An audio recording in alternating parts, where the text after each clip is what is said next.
Hello, hello, hello, everyone. Hope all is well. I want to give me a minute. I am trying to add, my YouTube. Let me make sure it is on. It says you are live. Okay. All right. It says that I am live on my YouTube and I am live on my Instagram. Hopefully so. Hopefully, if you're all on Instagram, you are able to see this. I really want to make sure that everybody sees this. It says that I'm live there. So hopefully so. Hopefully so. All right. Because I want to talk tonight about some things that you may not know. So, as you all do know, there's been a lot of domestic violence killings, a lot of women being the new term unalived by their husbands, partners, boyfriends. And I had an opportunity to join a conversation on KTSU here radio on Saturday, because they were asking, why is it so many African American women? Why is it so many Black women being unalived uh, at this time? And I want to talk about things that we may not know. First, I want to give my condolences and prayers to the families of all of these women right here, all of these women who have recently lost their lives. You have seen it on all of the social media channels, stations, avenues, podcasts, news, um, and it's just been horrific. Powerful women, women who have influence. Uh, Pastor Tammy had, I think, just preached her sermon.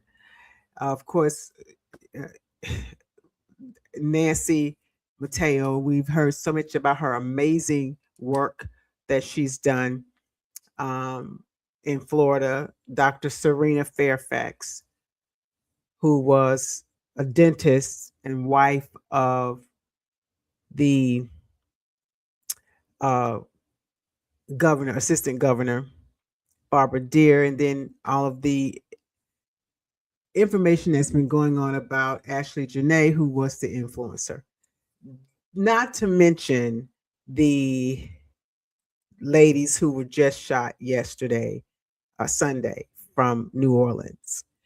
And on yesterday, here in Houston, Texas, a prominent figure, Bill Russell, posted about his daughter because yesterday was 2 years to the death of her, who was also killed unalive during domestic violence or via domestic violence. So, for those who don't know who I am, I'm Dr. Conti Terrell, and I am the founder and CEO of Fresh Spirit Wellness for Women, which is the largest African American female owned domestic violence agency in Harris County here in Texas. And we literally honored Bill Russell's daughter, Renee, a couple of years ago in our Legacy Awards Celebrity Celebration of Life honoring her life. He posted yesterday about the grave heartbreak that he's having and dealing with the grief right now. And I think that people sometimes think, because I had several people call me. Like I said, I got a call. That's why I was on KTSU on Saturday, Sunday. I called in Saturday morning, and I had so many people calling me. When we hear, all on the news about domestic violence, a lot of times I'm called through the radio stations or the news stations here, local stations, to talk about it.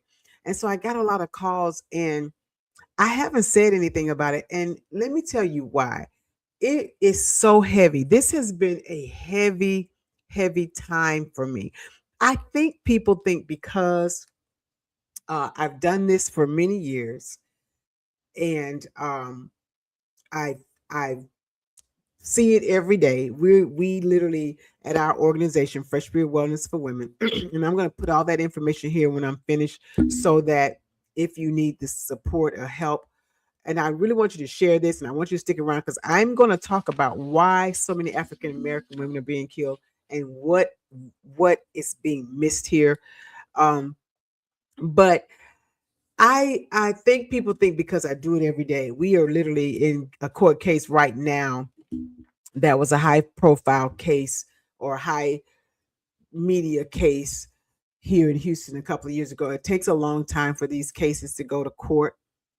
So it's not that I can never be immune to it. I can never get used to it. I really can't. What keeps me going is seeing the women that we help to overcome it and get away from those situations. And I know that that is possible because I myself am a survivor. Many people ask, why do I do what I do and have such a passion for it? Because I think a lot of times people either don't know or they forget that I myself am a survivor. I don't have any biological children as a result of the domestic violence that I've experienced. I live in Houston, and that's my home now for 34 years, but I'm a native Atlantean. That's why I'm back and forth a lot. I fled Atlanta coming to Houston to get away from my abuser. And like I said, one of the worst abusive incidents, I lost my 16-week uh, fetus child, unborn child, and was never able to conceive again. But one of the things that I heard someone say today, and it's a good point, but I want to bring out something that most people don't know. They said, well, with the first time they hit you, that you need to leave. And that's a good point. They are absolutely right. How? Because it doesn't get better, it get worse. However, many of these women who are being killed may have never been hit. There is this thing that I'm going to go over with you all, and I want you to really share this information. This is the kind of stuff that needs to go viral. The power and control wheel. Because what people miss, and sometimes, especially women of color. So many of you know me as a domestic violence expert, and some of you know me as a healthy relationship coach. And the reason I do both is for many years after helping so many women leave domestic violence, I began to help them understand how to attract and receive healthy love and what was not healthy, because I was really quite astonished to find out how many, particularly African American women, did not know what a healthy love relationship looked like. And so once I started seeing how so many women were able to move past toxic and abusive marriages and relationships, get out safely, and start a new life with healthy love based on the information that I was training and teaching and that they learn at Fresh Spirit, I said this has to become bigger. This has to get bigger than Fresh Spirit, because everybody don't come to Fresh Spirit. And so it had to, I began to do other master classes, and I have a master class coming up soon next month, and it's going to be talking about the topic is vet them before you love them.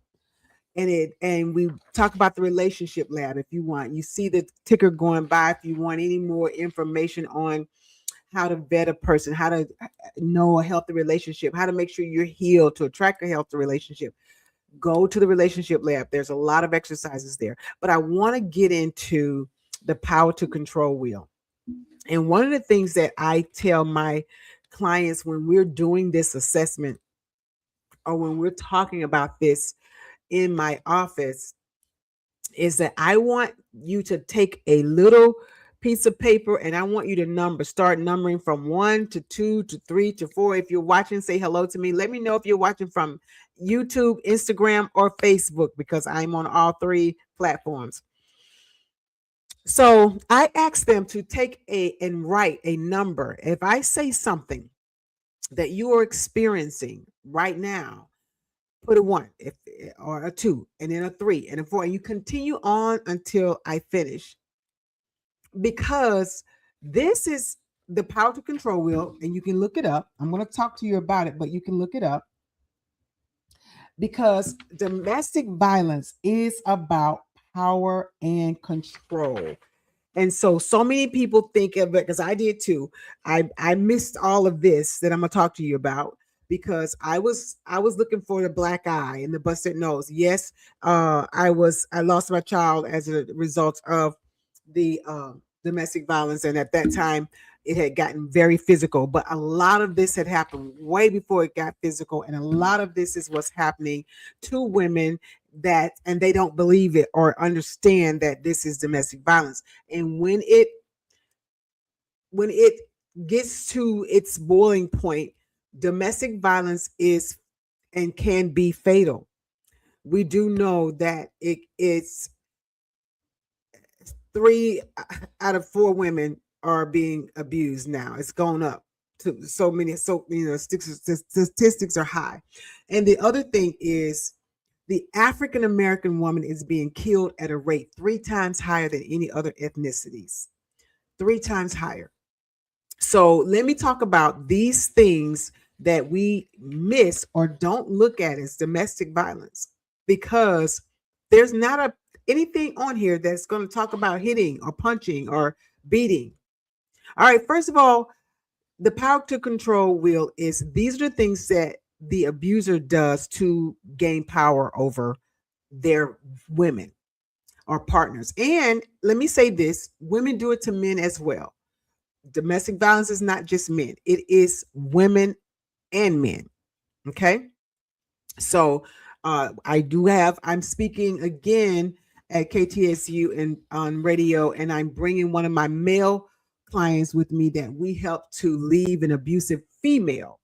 I just did the uh, TV show Snapped, because I was with a family of one of our male clients' families, who he was also killed because of domestic violence by his wife. So it does happen to men as well. Men don't talk about it as much, because they feel like, well, how can I say I'm, experiencing this from my woman? I should be able to handle my woman, or deal, not be abused by my woman. But these are things, remember, I'm talking about things. You're not going to hear a lot about abuse on here. You're going to hear, it is all abuse, but you're not going to hear the physical things that you're typically used to. And this is the reason why we're missing it. And this, and on top of, we don't get counseling. We don't go for help. We're just now starting to get that in. And kudos to that. Where's my cheer button? I need to get my cheer button out, because cheers to those men and women who are not afraid to get counseling, who are not afraid to get coaching, who are not afraid to go get professional help, because it will save and can save lives. All right, so this is what happens to cause control. And it doesn't look like what you think. First of all, making you afraid by using looks. Again, I want you to start with a 1.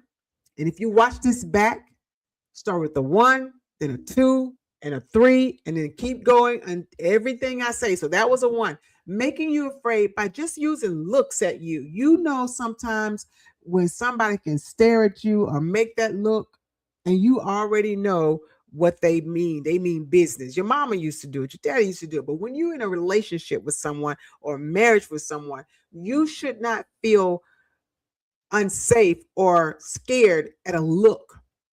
But this is how the abuser brings about control.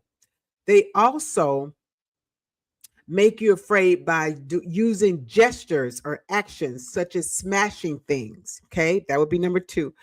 Also, sometimes they will abuse pets. You have to be extremely afraid, careful, and conscientious of people who will abuse pets. we do know that serial killers, that's one of the main characteristics of a serial killer, is that they abuse pets. So they also, so that would be 3. 4, displaying weapons. If you are with someone, I dated someone who was part of the FBI, ex-FBI person, employee. I knew he had guns. I never saw one. I take that back. You know when I saw one was when someone was following me, and I talked to him about it, and he's like, "We got to get you a gun." And this was just someone driving, and I was walking my dog, and it was kind of late, and the car kind of slowed up, like they wanted to kind of follow me up. I don't know, maybe try to snatch me. Who knows? I happened to just start walking really fast and walked into a driveway of someone, and they, kept going. But when I told my friend, the guy that the person that I was dating at the time, and remember, dating for me, if you guys watch my podcast, is gathering information. He said, "We got to help you. We got to get you a gun. We got to get you to the gun range." And he brought his gun for me to hold and for me to get it comfortable with it. But he carries all the time. So, but I had never seen it because I shouldn't have to see it. But if you have someone that's leaving their gun on the table, displaying the weapon, sometimes that is known as a way to control you. These things that I'm talking about right now, this category is called using intimidation. So the next one is using enforcing the control by standing in front of the door or blocking your entryway or your exit way to get out. So we've got about 5 things right there in just that one section, making you afraid by looks, making you afraid by gestures, making you afraid by actions, like smashing things, smashing your car, your phone, whatever, ripping your clothes, doing gestures and doing things, abusing pets, displaying weapons, and then blocking you from entering in and out of the door. That's just one area. Then whatever the other area is, using emotional abuse, putting you down. If they are putting you down, if they are making you feel bad about yourself, if they are calling you out of your names, or calling you names, if they are playing mind games with you, we call that gaslighting, saying it didn't happen. You think it happened. I didn't mean it that way. I didn't say it that way. You took it wrong. And you know exactly what they meant. You know exactly what you heard. This is gaslighting. So this is all about emotional abuse. And so many times we miss it, and you're feeling like you're going crazy and you're walking on eggshells and you're trying to fix it and you're trying to do this or to do that to keep the person from being so agitated. Well, let me tell you, baby, it's not you. It's not you, queens. It's them. So again, we're on probably like 10 or 12 if you're keeping up. And then playing mind games, making you feel guilty. Everything is your fault. You didn't do it right enough. You didn't do it quick enough. If you had only done it this way. This is all a part of domestic violence. This is how it starts. This is grooming. And before you know it, you are trying to figure out what kind of hurricane of a relationship and emotional turmoil you're in. So also, then they will start humiliating you in front of people, humiliating you publicly. You don't invite company over because they're going to humiliate you in front of company, or they don't even want you to have company. I'll get to that one later. All right. And then questioning your identity, reinforcing and internalizing phobias. And if you've opened up something with this person and you've been very opening up by saying things or giving up things that you're vulnerable about, and they take it and use it against you, throw it back up in your face, things that you have been very, very holding close to the chest, but you trusted this person with. All of those things are emotional abuse. If you are counting, you're probably on 10, 11, or 12. The next thing is using isolation. This is huge. This is huge. Controlling what you do, controlling who you do it with, controlling where you go. And remember, these are all you 13, 14, 15, whatever number you're at, okay? Limiting your outside activities. You're not able to go to they don't want you to go to the picnic with your family anymore, or the family reunion, or the girlfriend's trip. It's always a problem. I remember with my ex-husband, it was always a problem to do the things with the family. He hated it. I came from a close family. He didn't like it. He would always come up with reasons why I couldn't go or shouldn't go, or why he didn't want to go. And let me say, anytime there's a wedding or a funeral or any kind of anything big, and you're constantly in an argument, or he's picking at you, or they're causing some kind of problem right before something major is going on, that's another sign. Because power and control, when you're an abuser, you want to control that person's emotions. You feed off of their emotions. That's what we talk about, narcissistic people. That's what the narcissistic disorder is about. They want to pull from they feed off your emotions. So they want to get you upset or get you angry when you're supposed to be focusing on the wedding or the reunion or the funeral or whatever it is.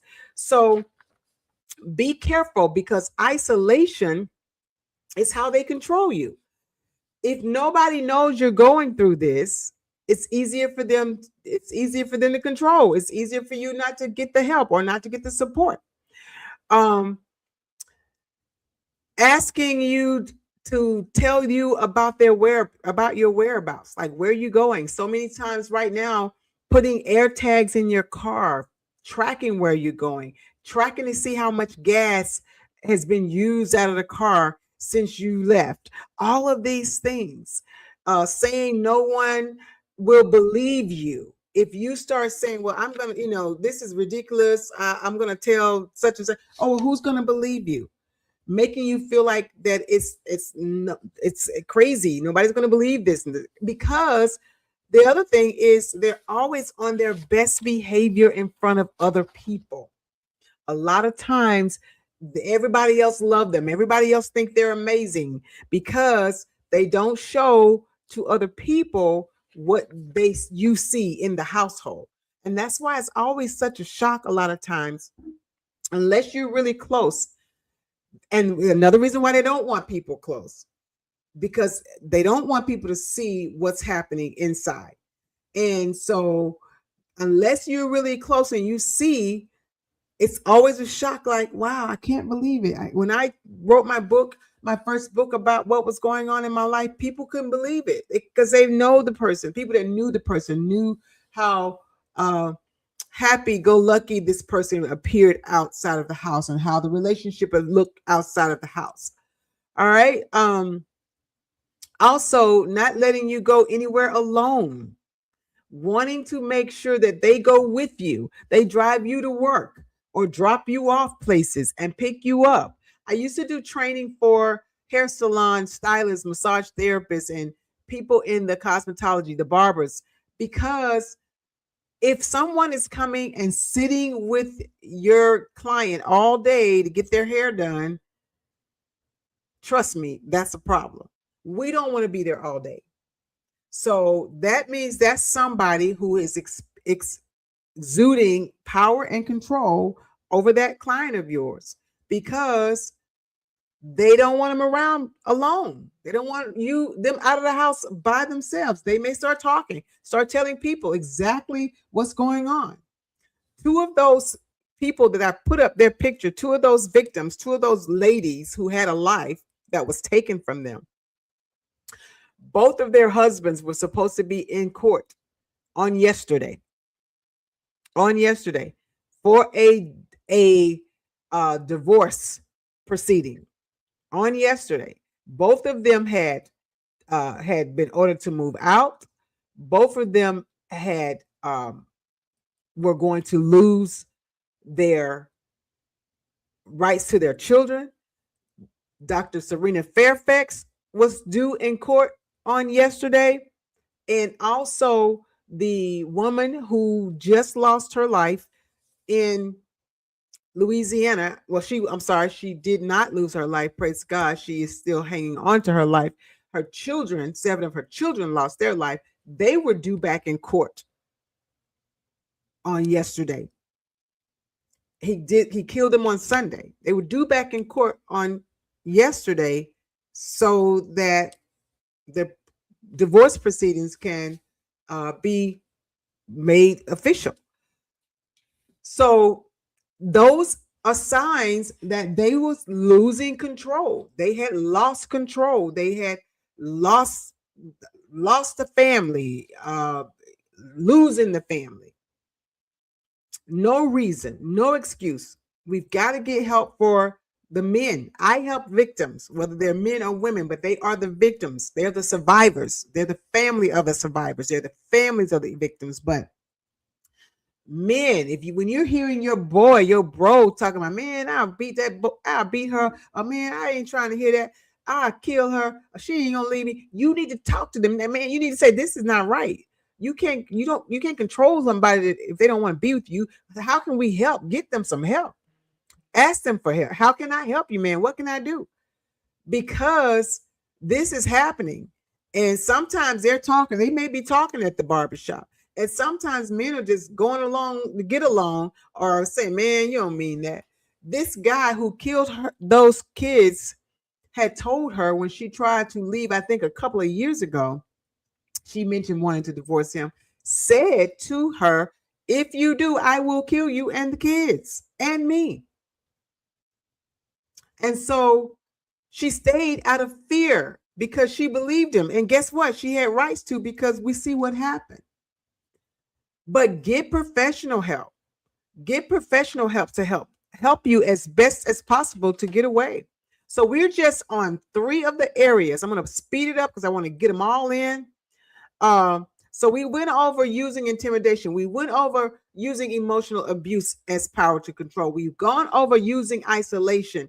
Now, here's denying, minimizing, and blaming. This is another area in which the perpetrator, narcissist, and abuser control their partner. So minimizing, making light of the abuse. That didn't really happen. I didn't push you. Oh, I didn't say those things. It's in your head. All right. That's another number. It didn't happen. Shifting the responsibility. It wasn't me. It was because of you. If you hadn't have done this, this wouldn't happen. But because you did this, making it all about you, all about your fault, blaming you, saying that it was your fault, saying that you deserved it. These are other numbers. Accusing you of mutual abuse. Well, you hit me or you cussed me out. All of that, putting it back on you. But guess what? It takes 2 to tango. And if somebody wasn't doing it in the first place, you may have not felt compelled to do it. Or they pull you in, they draw you in, and it's a constant battle and fussing and fighting. To the point that you don't even want it anymore. Who wants to live a life like that? And then also saying it's just fighting. It's not a big deal. Everybody fuss for argue and fight. My grandmother told me when she used to hear me and my ex arguing, she was like, me and your granddad never fought like that. And I wanted to say, Grandma and Big Mama, you know that's a lie. But I didn't want my head knocked off. But I wanted to say everybody fuss and fight. Because I thought that until I started dating healthy and training women on what healthy looks like. No, they don't. Everybody fight or everybody disagree, but fighting is not something you have to do. Cussing people out, calling them out of their names is not something that has to go on in your household. Just the fact that you can communicate and agree to disagree, or say, you know what, I don't agree with that, or we can talk about it. You can even be angry, but how you respond, how you communicate, how you act out, that's a different story. And if you're with someone who can't communicate their feelings and you're not allowed to communicate your feelings, this is a sign of power and control, which is what happens in domestic violence. All right. Also, the last part of the denying, minimizing, and blaming is accusing you of making them abuse you. You made me do it. If you wouldn't have said this, if you stop doing this, I would stop. It's your fault. You made me do this. All right. And then using the children. We're on section 5. This is a power to change rule. You can look it up. You can Google it. I mean, power to control will. You can look it up. You can Google it and look at all of these things on your own.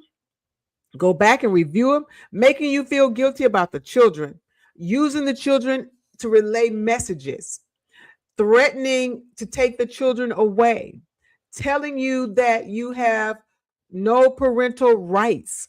Remember, I said both of those guys was losing their parental rights. Two of the many guys that have recently killed their wives were in a custody battle, losing their parental rights. Also threatening to take the children away, threatening to call CPS on you, sometimes even calling CPS on you, threatening to tell your ex or the kid's father or some other authorities to take your kids away from you. This is how they use control to get you to do what it is they want you to do. This is a grooming process. So when people say first time they hit you, leave, you haven't heard anything yet in here about hitting. And this could go on for a few years, many years. And by the time you're fed up and you're ready to leave, that's when the abuse can escalate. And when these things maybe don't work is when it could go physical, become physical, because they're no longer able to control you with the fear or the isolation or the intimidation or the denying and the blaming or the using the kids. And then using privilege, threatening. This is 1, 2, 3, 4, 5, 6. We're in category 6 now. We got 2 more to go. Threatening you, treating you like a servant, treating you like a maid. It's about using male, female categories to keep you from making the major decisions or knowing what's going on in the household, defining the different roles. You're female, you can't do this, or you shouldn't be able to do that. I'm the man, I get to do this, or I get to do that. Having, what's good for the goose is not good for the gander kind of attitude. Using the privileges, ability to discredit you, cutting off access to resources or using the system against you, telling you I know what's best for you, as if you are a damsel in distress or can't understand what's best for you. But because they don't allow you to make decisions and choices, and you don't have healthy boundaries. This is why I work with women to get healthy boundaries so that you can attract a healthy relationship, because coming out of these types of relationships, you don't get to have boundaries. Your boundaries don't matter to them. It's all about them, and what matters to them is what they want, what they need, and what they desire, and not about you and your boundaries. All right. So 7th category is using economics to abuse you, preventing you from getting a job, causing you not to keep the job. I've had so many clients where they come in or they're called the job or they're do something that actually cause you to lose your work. And you're like, why would you do that? Well, they can control you better if you don't have money, or if you don't have anywhere to go, or if you don't have any friends, you've been isolated, all those things. It's how they control you to keep you there. Making you ask for money if they are the breadwinner. And sometimes, even if you are the breadwinner, they will still take control of all the money and give you an allowance. Taking your credit cards without permission, not working, and requiring you to pay all the bills and do all the support. Keeping your name off joint assets. I have had clients where they didn't put the husband didn't put their names on the houses. These are ways they can control you. What are you going to do? How are you going to go? When are you going to leave? Where are you going to go? My ex kept telling me you don't need to work. Well, I do, but if I didn't, guess what? That's a way to control. I have to stay under the roof where the money is, or where the money is, or where the finances is. Many women stay from finances. Many women stay from fear. Many women stay because they don't realize this is happening.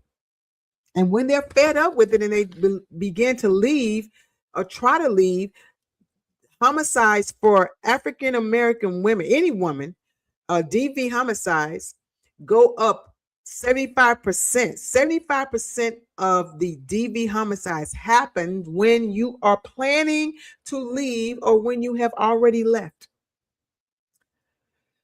So the last one is using coercions, threats, making and carrying out threats, threatening to do something to harm you, threatening to do something to harm your family. Remember, we are still counting. You could be on number 30 or 40 by now. I've had clients who count up to 40 something of these things, 40 or 41 of these things, 30 some of these things that is happening in their lives. And they did not realize that this is considered domestic violence. Also, threatening to commit suicide. The gentleman who just killed all the children, he attempted suicide in February. Threatening to commit suicide and kill you. Driving recklessly to frighten you when you're in the car. Threatening to harm others who are important to you. Stalking you, showing up where you are. I remember my ex, I would come out from a place and there was a sticky note or something on my car that said, "Oh, you look so beautiful today." And I'm like, well, where are you? Watching me. Nobody should live in this kind of fear. So share this information because the African American woman is being killed at a rate 3 times higher than any other ethnicity. It used to be what happens in the house stays in the house, like in Vegas. But we're not doing that anymore. We need to tell people. We need to talk to people. We need to get professional help.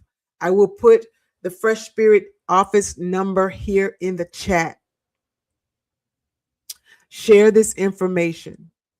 I'm about healthy love. I'm about healthy relationships. For those who are not in toxic relationships, and those who found wonderful love, I will be doing a masterclass coming up. Vet them before you love them. And I'm going to offer a collaboration book for those who have found the love and enjoying healthy love. I'm going to be doing a collaboration book, and it's called From an Old Cycle to a New Season, because I want to encourage other women to know when it's great is great, but how to get it great. Go to the relationship lab. There's a checklist for choosing quality mates. Also, join my master class. I'm going to be talking about vetting them. I have a 5-stage vetting process. I don't care if they're old, young, black, white, wealthy, not wealthy. You have to have a strategy of vetting people, knowing and seeing these behaviors before you fall in love, and before you give your heart over, and before you trust these people, and before you move in. This is why many of them move extremely fast. That's why, if you've noticed, I've been doing a lot of talk about slow is the new sexy, because it's the fast moves that allow you to miss all of these behaviors, and they can only perpetrate and have the Dr. Jekyll not come out for a short time. So that's why many of them rush you. So join us, Demi and I, on our Dating Differently podcast, because if you date well, you marry well. We want you to date well. We want you to date people who you learn to vet, and you learn to look for consistency and clarity. We're going to be talking about tomorrow, trusting again after heartbreak, because with all of these things happening, and if you've ever been with someone that's like this, I can imagine it could be hard to trust again. But there are great, healthy relationships and men out there. We have got to heal and recognize those that are not healthy. And we've got to, when we see it, we cannot second guess it. We cannot minimize it. We cannot dress it up and hope it's going to get better, because it doesn't. It get worse. I always use this example. I'm going to end with this. If you were eating a bowl of soup, I don't care what kind. If it's your favorite soup, you're hungry, you've been waiting for it, it's gumbo, it's chicken noodle, it's whatever your favorite soup is, chili, whatever it is, and it's hot and it's smoking and it's smelling good, and you go to this restaurant because you heard they have the best of your favorite soup, and you sit down and they bring it to you and you're ready, and it smells good and it's simmering and smoking, and you stick that spoon inside that soup, and when you pull it up, you see a little bitty worm on the left side of the soup. Do you push it to the side and say, golly, I hate that's in there. Well, let me just eat on this side. Hopefully it won't grow and won't get any bigger, and hopefully it's no more on this side. No, you don't. You immediately stop eating. You immediately don't want any more of the soup. And more than that, you don't even want to come back to that restaurant. And that's how we have to look at it when we see those signs, when we see those red flags. You don't have to question it. You don't have to get an answer for it. You don't have to get closure or clarity for it. It is a no-go. Because the earlier the better, the sooner the better. And recognizing it and vetting people before, excuse me, a situation becomes dangerous is in being prevented. It's preventable if we start recognizing these signs early and not being afraid to walk away, getting the professional help if you feel fearful, so that you can walk away safely and get the care that you need safely. Because domestic violence can be deadly, as we see, but it doesn't always look like what we think. And that's why so many people are being surprised and are missing signs. All right. Y'all be blessed. I'm going to put some information links in here. If you are in Houston or in Texas, I'm going to put my number here for Fresh Spirit Wellness for Women, 713-300-2473. 713-300-2473, www.freshspirit.org, freshspirit.org. If you want to join me with some relationship lab stuff, you can book a call. If you're not in a relationship, but you want to be, and you want to make sure that it's healthy and you're healthy and you're ready to receive healthy love, that's going to be on the Dr. Conti Speaks side with the relationship lab. And I will put all this information in the chat. Make sure you share it with somebody you know, whether it's a neighbor, whether it's a church member, whether it's a sister, whether it's a cousin. Somebody needs to hear this information. Y'all be blessed.